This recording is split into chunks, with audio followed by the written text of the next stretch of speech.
રણ છોડ રોડા રાય ત્યાં બેઠા, રણ છોડ રોડા રાય દ્વારિકાનો મહિમા છે મોટો રે, કે દ્વારિકાનો મહિમા છે મોટો રે.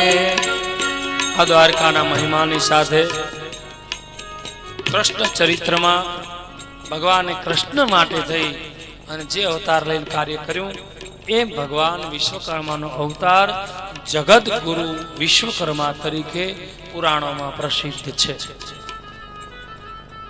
એટલે આપણે એ કથા જગતગુરુ વિશ્વકર્માની અહીંયા જોઈ. હવે પાછા આપણે મૂળ કથા ઉપર જઈએ કે ગઈકાલની કથા આપણે અધૂરી છોડેલી કે ભગવાન વિશ્વકર્મા પ્રભુએ પોતાના 5 પુત્રોની સંકલ્પ વિદ્યા નષ્ટ કરી. ત્યાંથી આપણે કથાને ડાયવર્ટ કરી હતી. તો આજે પાછા એ કથામાં ફરીથી જઈએ. 5 પુત્રો કહેવા લાગ્યા કે પ્રભુ, અમને તમે અમારી વિદ્યાઓ નષ્ટ કરી, હવે અમે સર્જન કેવી રીતે કરીશું? ત્યારે ભગવાન વિશ્વકર્મા પ્રભુએ પોતાના 5 પુત્રોને હથિયારો સમર્પિત કર્યા. તમારા જે ઓજારો છે એ ઓજારો ભગવાને આપ્યા. વાલો, ફરસી, કરવતી, કાનસ, હથોડી,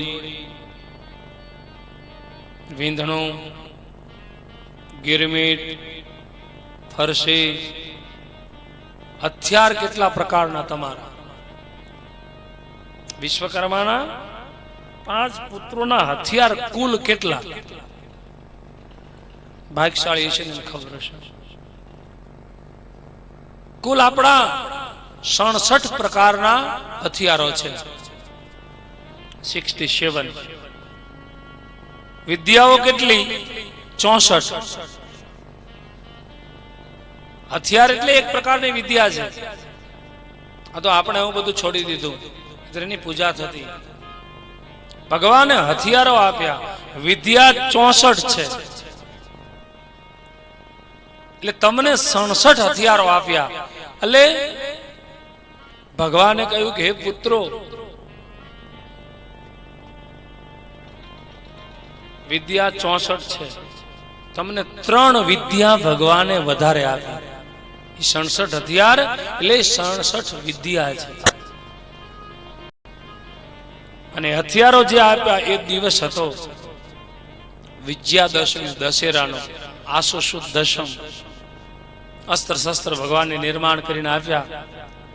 વિશ્વકર્માના પુત્રો સર્જન કરવા લાગ્યા. ત્યારે રાજા મહારાજાઓ પણ ઇલોરગઢ પર્વતની ઉપર આવ્યા. હે પ્રભુ, તમે શસ્ત્રોનું નિર્માણ કર્યું, આ તમે નિર્માણ કર્યું એનાથી જગતનું સર્જન થાય. પણ દુષ્ટ લોકો જે હોય, દુરાચારી લોકો હોય, અને એ વખતે ક્ષત્રિય રાજાઓને વિશ્વકર્મા પ્રભુએ ભાલા, તલવાર, બરસી, તુમુલ આવા આયુધો બનાવી નાખ્યા. શિવાજી મહારાજને આપણે છત્રપતિ કહીએ છીએ. શા માટે? ભગવાન વિશ્વકર્માએ નિર્માણ કરેલી એ ભવાની તલવાર શિવાજીના હાથમાં આવીને એટલે શિવાજી છત્રપતિ કહેવાયા. એટલે જ્યાં જુઓ ત્યાં વિશ્વકર્માની મહત્તા છે. ક્ષત્રિયો આજે શસ્ત્ર પૂજા કરે છે દશેરાના દિવસે. આપણે શસ્ત્રોની પૂજા, હથિયારોની પૂજા કરવાનું બંધ કરી દીધું છે. હથિયારો ક્યાંય ધૂળ ખાતા હોય. વિશ્વકર્માનો પુત્ર હોય એને દશેરાના દિવસે હથિયારની પૂજા કરવી જોઈએ વિધિવત રીતે. અને કદાચ તમારી પાસે અત્યારે આધુનિક મશીનો આવી ગયા છે, એટલે કદાચ હથિયારો ન હોય તો તમારી પાસે ગજ તો હોવો જ જોઈએ. અને ગજની દશેરાના દિવસે પૂજા કરવી જોઈએ. હથિયારોમાં પહેલો દાદાએ ગજ આપ્યો, પછી બીજા હથિયારો આપ્યા.